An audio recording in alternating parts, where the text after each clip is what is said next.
तो चलिए कुछ ना के जगह कुछ तो मिला और लोगों को ऐसा तो लगा कि खेसारी लाल यादव के फिल्म के लिए भी तो देना चाहिए। जी हाँ दोस्तों, लेकिन मैं आप लोगों को वो फिल्म भी बताऊंगा और किसको अवार्ड मिला है वो भी आप लोगों को बताऊंगा।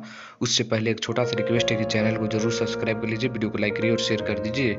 IBFA अवार्ड, जी हाँ दोस्तों, जो दुबई में हुआ कल, उसमें काफ़ी अवार्ड मिले और भी अवार्ड अभी आने के बाकी है, उसको सारी जानकारी आप लोगों को दे दूंगा।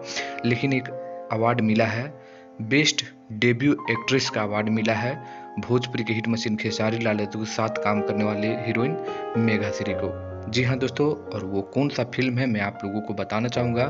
फिल्म का नाम है राउडी इंस्पेक्टर। जी हाँ दोस्तों, राउडी इंस्पेक्टर में भोजपुरी की हिट मशीन खेसारी लाल यादव के साथ मेघा श्री पहली बार डेब्यू किए थे, तो उन्हीं को बेस्ट डेब्यू एक्ट्रेस के अवार्ड के साथ नवाजा गया है मेघा श्री को। तो यानी चलिए कुछ नहीं तो कुछ तो मिला है। तो यही है अवार्ड शो जो भोजपुरी की हिट मशीन खेसारी लाल यादव की फिल्म राउडी इंस्पेक्टर के लिए बेस्ट डेब्यू एक्ट्रेस का अवार्ड मेघा श्री को मिला है। क्या कहना है इसके बारे में कमेंट करिए, वीडियो को लाइक करिए, शेयर करिए। मिलते हैं नेक्स्ट वीडियो में।